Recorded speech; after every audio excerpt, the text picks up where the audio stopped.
Oi, aqui é o Davi, coordenador da modalidade xadrez, Clube Hebraica. Hoje eu vou estar mostrando para vocês a solução do problema que eu enviei na semana passada. Para quem não recebeu ou para quem não conseguiu abrir o link, a posição é a seguinte.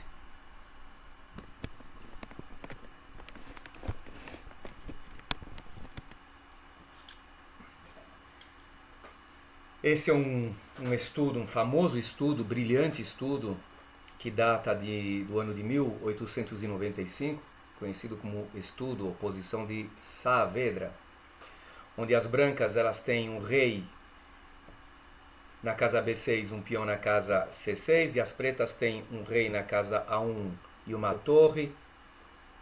Na casa D5, as brancas acabam de avançar o seu peão para a casa C7 e ameaçam promover uma dama. O final de rei e dama contra rei e torre é um final teórico e dá vitória às brancas. Né? O jogador que tem a dama de vantagem, não sem alguma dificuldade técnica, porém é uma vitória teórica. Todo o problema então consiste em saber se as pretas poderão ou não impedir a promoção do peão. As brancas jogam então pela vitória. A jogada, por exemplo, torre D8, impedindo o avanço do peão à casa C8, perde imediatamente. Com peão captura a torre, promove uma dama e aí é uma vitória simples de rei e dama contra rei. A única maneira então de impedir o cheque, a promoção do peão, é mediante um cheque na casa D6. As brancas que jogam pela vitória também têm apenas uma resposta. Jogada como rei A5 perde imediatamente com torre C6 e as pretas capturam o peão de C7 com uma vitória de rei e torre contra rei. A jogada rei B7, ameaçando promover e defendendo a casa de promoção, dá um empate imediato após torre D7, cravando o peão e impedindo a promoção. O rei ficaria em xeque, não adiantaria nada jogar rei B8, as pretas simplesmente capturam o peão e novamente temos uma posição de empate.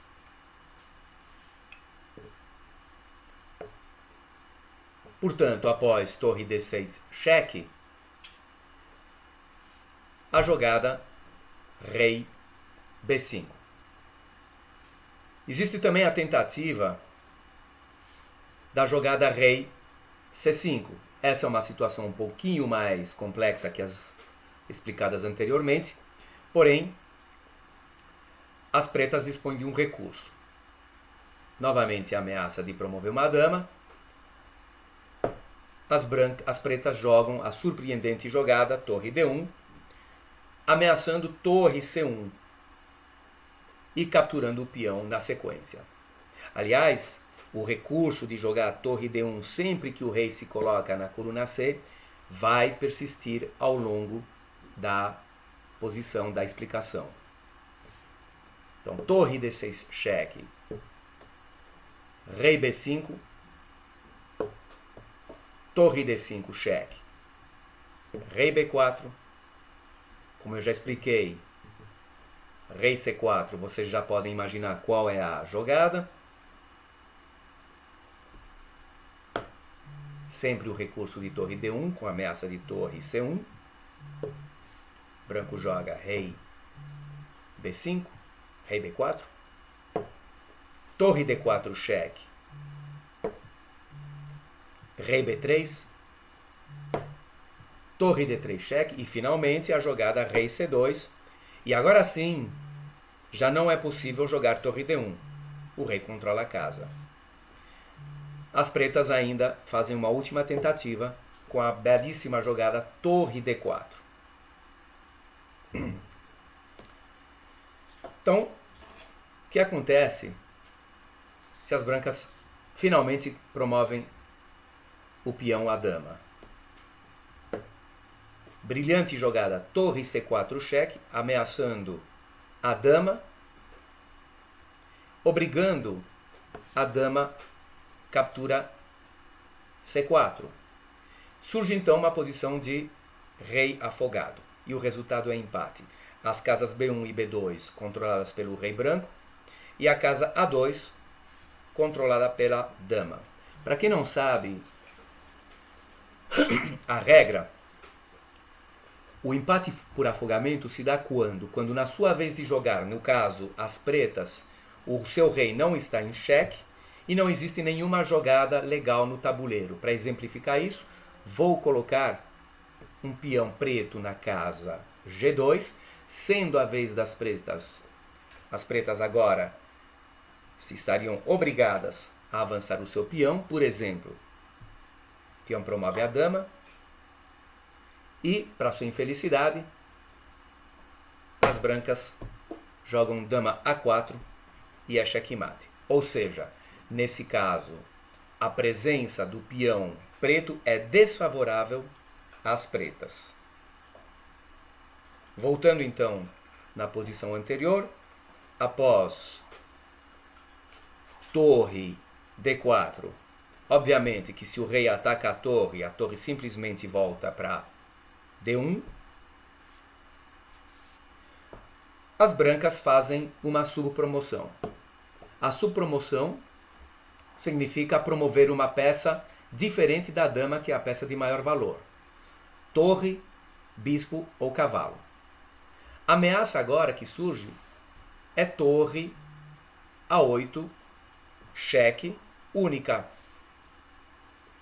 Torre A4, torre captura a torre e é checkmate. O recurso anteriormente que servia contra a promoção da dama, torre C4 cheque, já não resolve. Por quê? Porque a torre, nesse caso, simplesmente captura e, diferente da dama, a torre não controla a casa A2. A torre move unicamente na horizontal e na vertical, e esse é o motivo. As pretas são obrigadas a jogar a torre A4, única para defender o mate na casa A8. E aí, finalmente, rei B3, atacando a torre. Caso a torre saia para qualquer casa, torre A7, torre F4, as brancas simplesmente jogam torre C1 e é mate. Então, na verdade, o que as brancas criaram com a jogada rei B3 é uma dupla ameaça. Rei captura a torre e torre C1 mate. As pretas ainda poderiam jogar rei B1 para impedir o mate da torre, mas não impediriam a captura da torre com uma vitória fácil de rei e torre contra rei. Espero que vocês tenham gostado. Para quem não conseguir ver o vídeo, eu vou estar enviando um link onde vocês poderão, ao abrir o link, reproduzir jogada a jogada com todas as explicações. Junto ao link eu vou enviar mais um probleminha para vocês aí, tentarem a solução durante a semana, e espero, enfim, que todos vocês estejam passando bem, e até a próxima.